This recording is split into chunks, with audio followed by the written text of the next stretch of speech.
the sand is too hot, or someone kicked their ball over towards where we are. Like something silly like that, we find so many things to complain about because we lose the ability to appreciate the wonder of things. And so maybe that's the problem, is that as we grow older, we insist on losing the ability to encounter new things and to test new experiences and find new joys in things. Or at the very least, even if you're going to the beach, understand that you never go to the same beach twice, because either the beach has changed or you have changed. No one steps in the same river twice. Either you've changed or the river has changed. And it's only because of the roughness of our eyes and the roughness of our minds, bless you, that we assume every beach visit is the same, every step into the river is the same. And that's our fault, because we fail to recognize the uniqueness of every recurring experience that we have. You can take the time and find the subtle positive differences in it. You're going to find the subtle positive ways that we can enjoy these things anew, as though they're fresh, as though we're still a child. As we get older, we need to have some sort of a massive, amazing experience in order to be excited by life again. And that's because we fail to be excited by life at the small moments, which means it's not really your life. But at that point, now it is your life. And that, by the way, might be part of the terror. That might be part of the terror, because now I'm responsible for everything that I do. And there's two ways of seeing life, I suppose: that you're responsible for everything that you do, or you're responsible for nothing that you do. If you're responsible for nothing that you do, that means that nothing matters. But then if nothing matters, nothing matters. There is no positivity to it. There's no negativity to it, and there's also no positive. You're just living a life kind of like in neutral. But if you are responsible for everything that you do, then you're responsible for everything that you do, which means that you're responsible for the good and the bad. And so then that tasks us now with doing the good.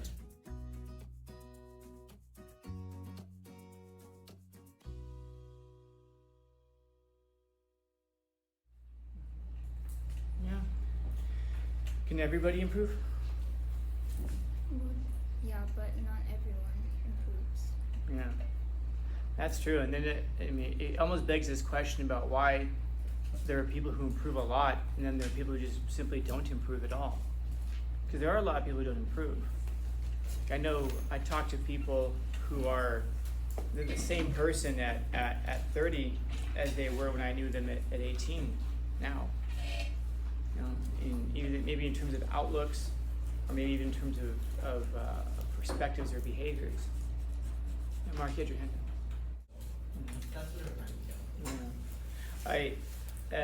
Doing what I do, man, I see that a lot. Unpopular thing, but I'm gonna say it anyway. A lot of my students, their parents insist on San Diego State. That's the end all be all. That's where you want to end up, San Diego State. Why San Diego State? Yeah, because it's close to home. Yeah, and then it almost begs the question. So then, why not UCSD? Why San Diego State? Why at UCSD? Why not UCSD? Or why not University of San Diego? But all of these things are close to home. And I'm thinking of one of my students. It was actually a long time ago. He actually wasn't even my student. I was a baseball coach here, and he was one of my players. And he was accepted to UC Santa Barbara, which for him was a big deal because he wanted to study architecture. And they had one of the best architecture programs in the country at the time.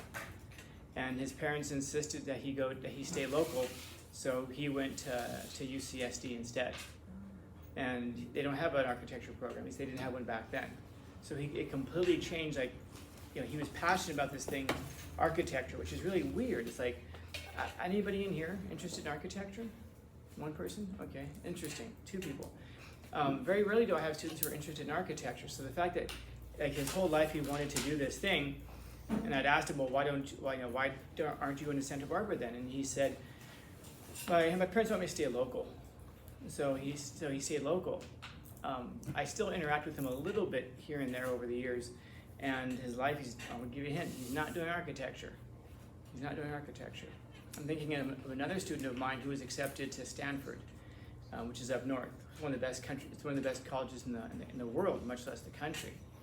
And he was also accepted to San Diego State.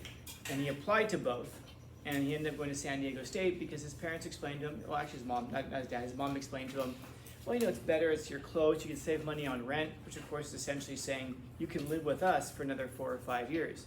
So you can live with us all the way through your early adulthood. all of those years that a lot of people are now out at Stanford. Maybe they're from Wyoming, or they're from Florida, or they're from Nebraska, or whatever. They're discovering some things about themselves in their early 20s, late teens, early 20s, that this person I'm thinking of right now will never get a chance to learn about himself because he'll have been at home, like in an extended childhood almost, for 5 years. That's about how long it takes to go through universities now, about 5 years. And so he will be a completely different person. He's not going to grow up in the same way that other people are going to grow up. And if you think about what it is that you gain during that time, you learn how to be independent, you learn how to time manage, you learn how to balance finances. One of the really cool things is you learn how to be poor. It doesn't sound like a cool thing, but I promise you, it's a really helpful thing. Because I know a lot of people who end up taking jobs because, I just need a job, and so they'll take a job and they're like, well, it pays pretty all right. Like, it doesn't pay well, it just pays better than what they would in their minds have otherwise. So they're not going to be like completely destitute and poor, so they take kind of like a little bit more than that. But then they get locked into it because now they have they have to pay for an apartment, they have to pay for a car, they have to pay for this, they have to pay for that. And so they kind of corner themselves into a life like that when they never get to pursue anything greater because they're just afraid of being poor. When you learn how to be poor, and I don't just mean like you grow up poor and your parents are responsible for your finances and all that. I'm saying like you're the one who actually has to figure out how it is that you're going to eat for the rest of the week on $10 or on $5. Then you start to learn some things about yourself, and you learn how to make do. And then in I guess a rudimentary way, you're learning how to survive in this society by being poor. And when you learn how to do that, it opens up a lot of opportunities because now you're no longer afraid of being poor, which means that now you'll take opportunities that will net you much better gains because you're not afraid of ending up on your face. It's one of those advantages actually to growing up poor is that you can take risks that other people wouldn't take because they're afraid of losing what they have. If you're too afraid of protecting what you have, you're never going to gain what you could have otherwise had. And so that's been part of it as well. Stay local, save money, save all this, do all that. And I don't know. I don't know what goes through people's minds. I do know it goes through some people's minds because I talk to them. And what it really is goes back to what Emily was saying is that we want to hold on to those kids for as long as possible because because when you had children, you were young. And now your child is 18, so what does that now suggest that you are? Old. And then for some reason people are terrified of getting old. And like calling somebody old somehow is an insult. It's like, haha, you managed to survive as long as you have. I don't know, man. I've walked through cemeteries before and looked at the dates of birth and death on there. And there are people on there who I imagine would probably trade places with any old person they possibly could because they didn't make it to be old. I'm walking past graves that are like, 1 year old, 3 years old, 12 years old, even 20 years old. I was at a cemetery over on Imperial, I think it's Imperial. Yeah, it's on Imperial. It's across the street from like the Home Depot and all that. And there's, I was walking around there a few months ago, back in March actually, and I found this tomb. I went at a tomb. You know what I'm saying? It's like the marker and everything. And it's a really nice headstone marker. It's got its color picture. It's this guy, and he was in his early 20s. And I was thinking, what the heck happened to this dude? And because the tombstone suggested something about being taken from us too soon, so I ended up looking it up. And sure enough, there actually is a story in the Union Tribune about how this dude died. He was driving a Corvette, and he drove too fast, and he rear-ended someone, and he died in the accident. The end. I think, I can't remember how old he was, early 20s, if I remember that much. And I bet that person would probably trade places with any old person right now to have a little bit more life left. But, we are oftentimes afraid of getting older, and it's probably because that means it's bringing us closer to the end, to death, and that's probably the real fear that we have.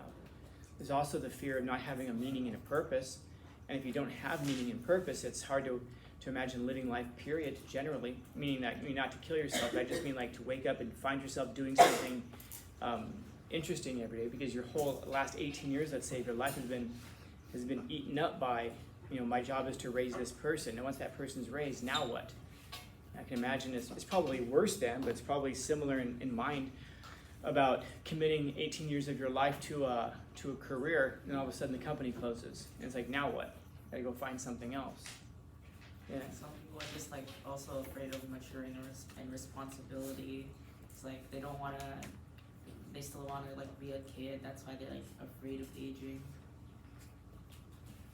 Why do you think people are afraid of aging? Well, how about this? Why do you think people want to remain children, remain kids? Because you get to do anything. Well, not anything, but you have like more liberty in a way. Because there is a fear of responsibility with some people. You also don't have to pay taxes. Yeah, that's the trade-off, isn't it? You don't have to pay taxes, but then again, you don't own anything. You don't have responsibilities, but then again, you also don't have the upside of that. When you make your own money and you have your own car and you have your own place, guess what? Any of you guys ever been sitting there before midnight and you're like, I want McDonald's, but you have no car, no job, your parents wouldn't let you go anyway? Well, when that day comes, you'll be sitting there going, I want McDonald's. I'm gonna go get McDonald's because you can. But I'm gonna say something about that refusal to grow up in just a second. Guys, brace yourselves for that one. Yeah, and then we'll go to Jacob after that. And you also start to become aware of those problems. And like I've talked about before, when you become aware, like self-conscious, you become self-aware, one of the things that you become aware of is your own mortality. And so it's terrifying for some people because you realize, wow, I'm conscious and someday I won't be conscious. That can induce like a terror of death, a death terror. When you become aware that now you're an adult, that means that you're now aware that you left all that childhood stuff behind. And what's so great about childhood? You're naive. You're naive? People Meaning like you more, I guess. people like you more. We forgive stuff. Anybody remember the first time? Anybody remember the first time you were on an airplane? Yeah. How exciting was that? I didn't know what was happening. Oh, and all of a sudden your ears start popping and you hear loud noises. Yeah, I thought I was still in the Philippines, to be honest. Anybody remember the 20th or 30th time you've been on an airplane? No. And now it's an annoyance? If you know people who travel a lot, they'll say that, oh my God, I hate flying. I don't know, man, like why? It's like you're gonna be able to go halfway around like literally on the opposite side of the globe and you'll be there in 12, 13 hours.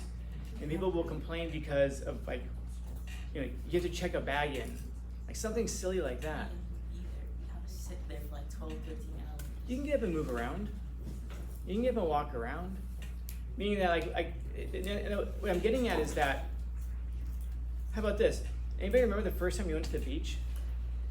I don't know if you remember or not, but you were probably thrilled as can be. You probably went out there and like, you're probably still little, you're probably walking like a baby gorilla still, and you approach the water and like the water ebbs up and flows and maybe you start to back up and maybe your parents are right behind you, so you're keeping a close, knit on them. That way, if there's any danger, you'll be safe. And then maybe you look at them and then you'll start to walk out towards the water, and then the water takes over your feet and you're like, because he's cold. He's cold! And you run back, you start laughing. And there was like that first feeling of that water hitting your feet walking through the sand, even the hotness of the sand if you're walking through the day. All of this is absolutely brand spanking new, and it's a whole bunch of sensory things hitting you at once, such that you're just like blown away by how much experience and stimuli is coming at you at once. And then you get older and then it becomes like, the sand's too hot. Oh my God, it's so crowded. I can't find a place to sit. You walk out there and the water's like, ew, the water's brown today. You start finding all kinds of things to complain about. Meaning that when you're a little kid, you're so overtaken by the wonder of so many new experiences that you don't have time to take in the negativity of it. And then as we get older, we become more conscious of things. We find so many things wrong with it. Parking sucks at the beach. Oh my God, everyone's here, it's too hot. Or the sand is too hot. Or someone kicked their ball over towards where we are. Like something silly like that. We find so many things to complain about because we lose the ability to appreciate the wonder of things. And so maybe that's the problem, is that as we grow older, we insist on losing the ability to encounter new things and to test new experiences and find new joys in things. Or at the very least, even if you're going to the beach, understand that you never go to the same beach twice, because either the beach has changed or you have changed. No one steps in the same river twice. Either you've changed or the river has changed.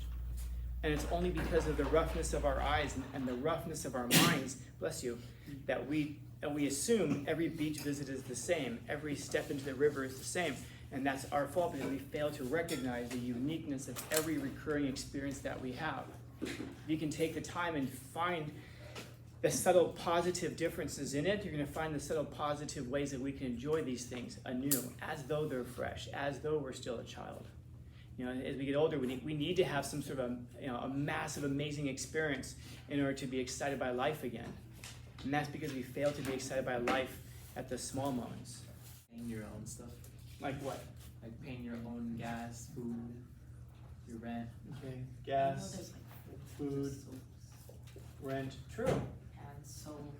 And what? Soap. Oh, this is soda. Soap. Yeah, you gotta buy your own Diet Coke. Oh yeah. Yeah. Laundry soap, what You get else? the idea. We have to buy all of our own stuff. Dish Gas soap. and electric. And yeah, and here's the thing. Is this all true? Yeah, I suppose so. Here's a great way to avoid buying gas. Take a guess. Take the bus. Take the bus. Don't drive. Walk. Get a bike. I don't want to. Fine.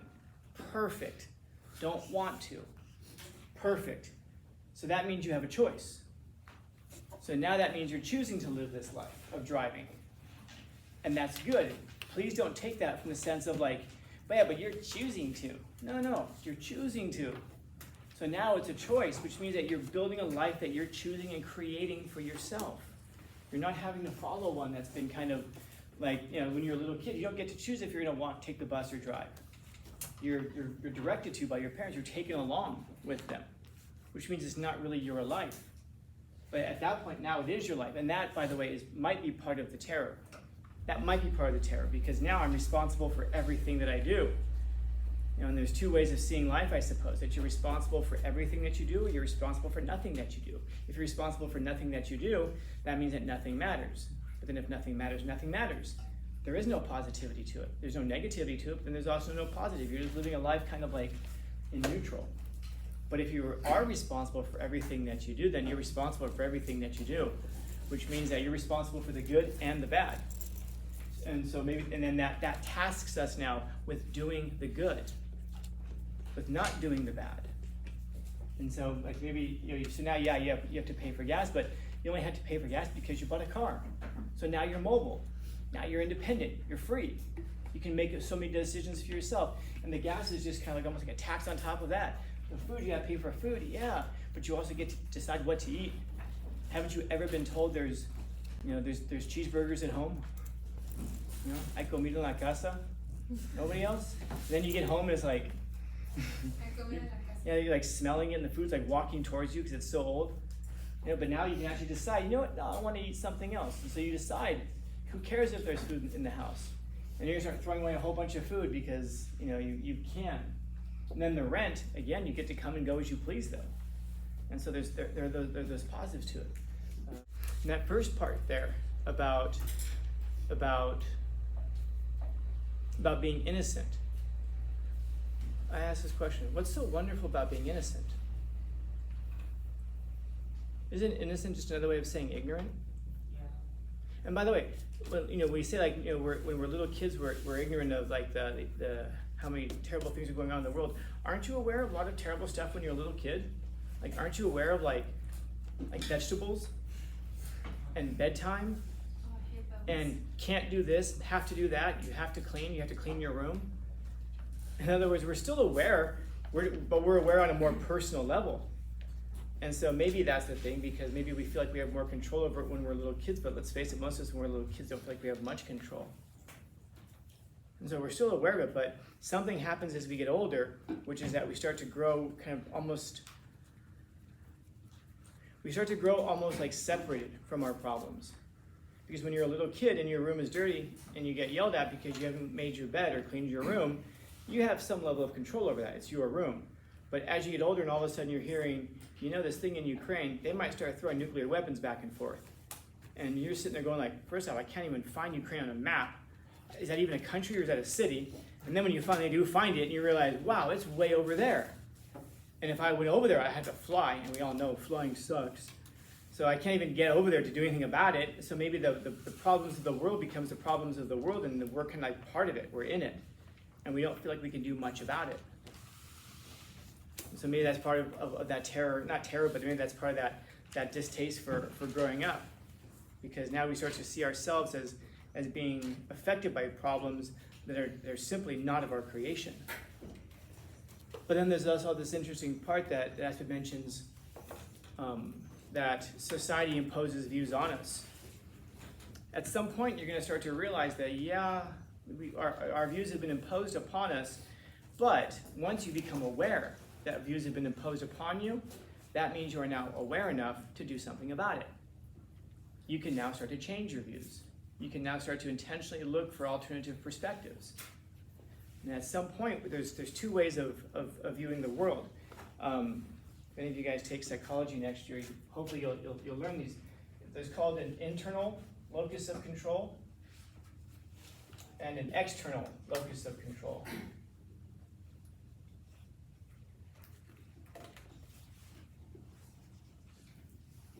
Internal and external locus of control. Essentially, that means is that it's how you perceive where the control of your life emanates from. Do you believe that the control of your life is within yourself? Or do you believe that external factors have a greater control of your life than you do? This is the kind of, like, the external locus of control means that they have control over us. You know who they are. I think I mentioned this last week. They, them, whoever they are. You know, they want you to think this. They won't tell you that. Whoever they are, I don't know who they are, but they have control over us. And then you might say, well, they is society. True. But now you've got a choice. What are you going to do about it? Are you going to now take control of your own life and start to take action of your own? Or are you going to cede control over to society? Well, like, I don't know, like, I want to tell jokes I'm not supposed to tell. Why don't you tell them? Oh, because then they're going to get mad. Oh, they again. Well, you're not supposed to. According to who? Well, society, because if you say something you're not supposed to say, well, they might call you names. And if you say things that you're not supposed to say, well, who knows? Maybe 10 years later, someone's going to accuse you of something that, you know, from 10 years in the past. And if you know, you know.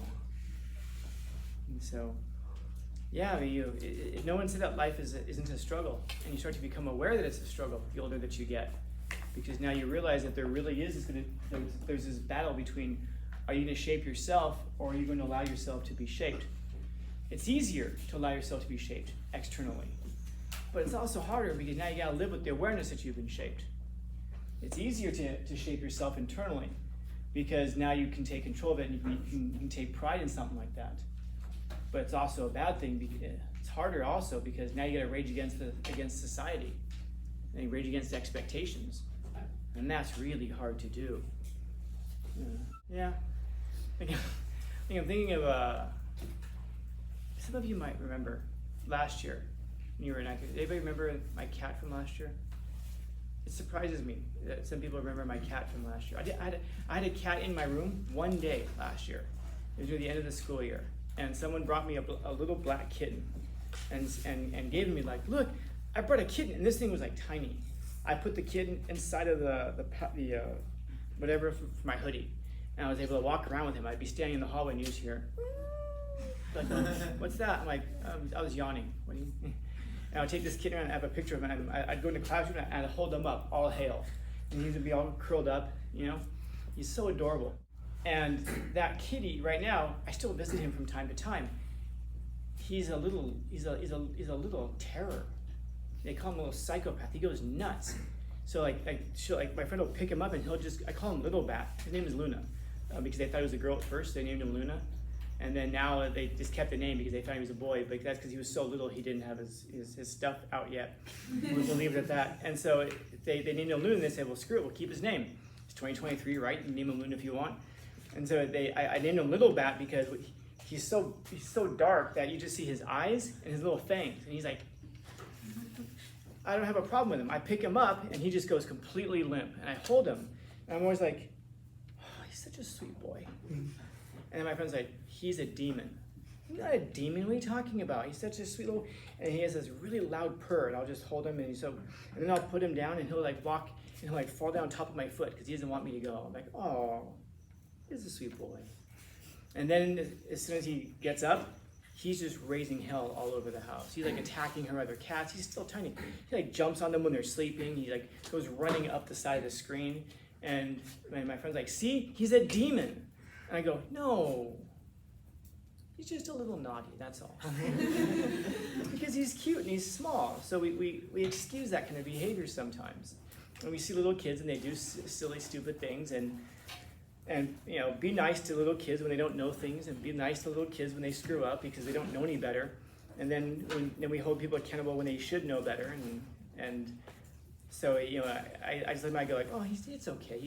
He probably learned that kind of behavior from his big brothers and his other cats around him. Like, he probably learned from them. It's probably their fault, you know? Like, sometimes, like, oh, yeah, I'll leave it at that. But I'm always being, like, incredibly, like, I've visited him a few times, and for whatever reason, we get along super, super well. I think I know why, by the way. Because the first time I visited, he became a little demon on me. I went on his nose. He was to bite me again, so I'd say, all right, dude, you're going to learn today. I walked over to the sink, put my hand in the water, and started, like, rubbing his head with the water. And then afterwards, he's, like just, like, frozen. He goes over and he gets mad, and so he jumps on his brother's head. Now, what did I do when I wetted his head like that? Did I punish him? Interestingly enough, no. They associate that with mama and their dad. You know, they associate that with the older kittens. I just gave his head a bath. So now he associates me with, oh, this is dad. And then I only see him like every several months, so maybe I'm just like a dad. All of a sudden I pop in his life and pretend like I care, and I disappear for a while. You need to go get the milk. What's that? You need to go get the milk. Exactly. I'm gonna get the milk. I'll be right back, son. And then, you know, last time I saw him, I said, "Don't worry, little man. I'll see you on draft day." But we excuse that kind of behavior from little kids because they're cute, because they're adorable. And don't we also do that with pretty people as well? So there's an advantage. Yeah, this is why we talk about privileges. Man, there's pretty people privilege too. There's little kid privilege. And this is why, like, and I'm a terrible disciplinarian. I can't discipline little kids. They're just too funny. You know, like people like, you know, like the only thing I'll discipline a kid over is if they start screaming. Yeah. Yeah. Oh, yeah, you're right. You know, a lot of it has to do with that. And by the way, that's an important lesson to understand. That one of the ways that one of the reasons that we enjoy interacting with the world is because the world is kinder towards us. And so if you want to make the world a better place for most people, be kinder towards most people. Remind them, you know, you won't remind them what it was like to be a little kid, but I mean, that was part of it. And some people, by the way, didn't get that. They were yelled at constantly, and they didn't get to enjoy that stuff. Yeah, that's true. But, yeah. So now it kind of leads us to this larger question, and we won't get into it, but I'll just posit it to you to think about. Do we really want responsibility? You know, how about this? Better yet, do we really want to be free? Because along with freedom comes responsibility. And then if you have you can't be free without having responsibility. And so now when we say things like, you know, like we're going to fight for freedom, do we really want freedom? Don't we kind of like being told what to do because then we don't have to think about it for ourselves? You know, there are a lot of people, man. I mean, for a person to be free, that's the whole thing about this American experiment in democracy, and you can kind of see how it goes over the centuries. But this whole idea of like governing ourselves and being free to do it, I don't know how that turns out, man. Because it seems like as time goes on, we want less and less control over our own lives. We like the idea that there's somebody who's in charge. I think I was mentioning that a couple weeks ago with regards to aliens. We really hope there's somebody out there who can show up and fix things for us. Because otherwise we have to fix them ourselves.